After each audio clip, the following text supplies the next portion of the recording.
Greetings and salutations, family. It's Dr. Eric D. Harris, PhD, here with you once again. Thank you so much for taking the time to join me. Today's topic centers around stopping the promise that we oftentimes make ourselves in the mirror, the promise that we engage in every 30 days, every 60 days, every 90 days, or 120 days. But how do we get from that promise to start doing?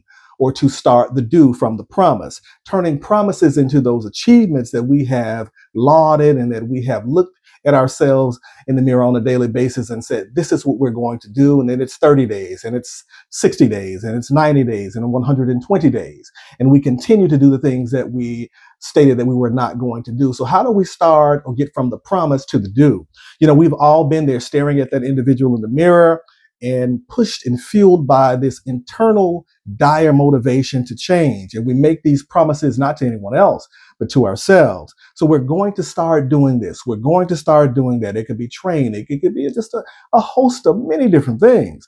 But we're going to finally write that novel, but we're not putting that 30 minutes of writing in per day.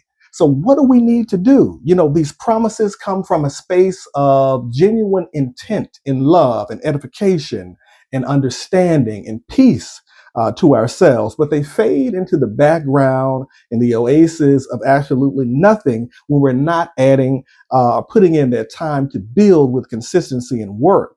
You know, they tend to attach themselves to our ever-growing to-do list that we establish for ourselves, things that we could actually accomplish if we started to do versus the promise. And how do we move to a space where we can thrive and make these things happen? You know, these promises that we make ourselves are many instances overarching in their key, but we have to move in motion to make these things happen. So we have to move from the promise in order to make the do happen. And in many instances, when we do this or lay the groundwork or framework for this, we are very well intended and we move with well intentions. But it's just the things that we do that are not sort of guided in the right direction, leading to disconnect. So we have to break it down and not break down in the process of doing that. So the biggest hurdle is the overwhelming nature of the particular task itself. You know, so you have to break that down into smaller promises simply to get a start to where those things are actually attainable.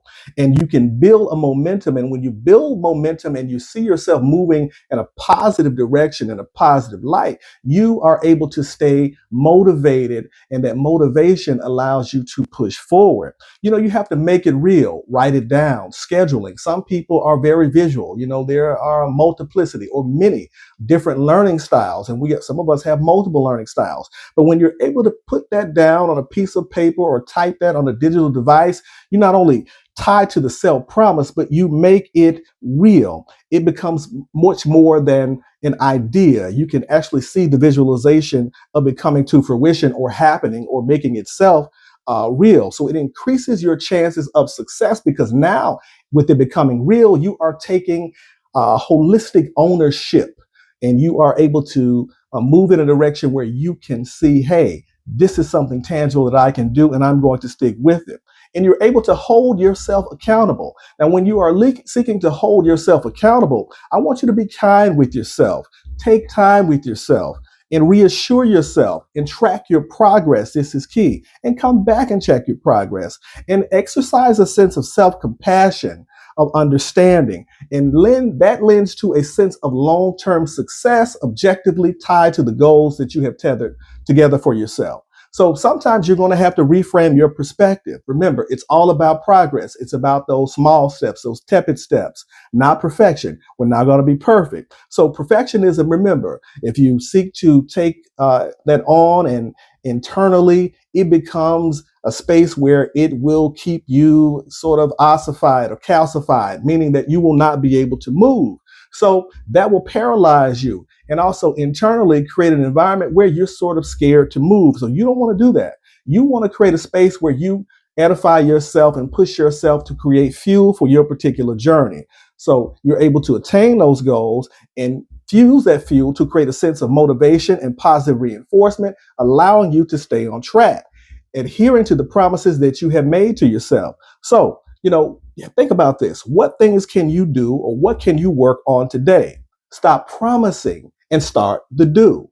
You deserve to experience the satisfaction and fulfillment that you have so desired for many, many years or many days in your life. Those aspirations can happen, but you can multiply those aspirations and turn those aspirations into achievements. So stop the promise and start to do. Dr. Eric D. Harris, PhD. Be well. Peace.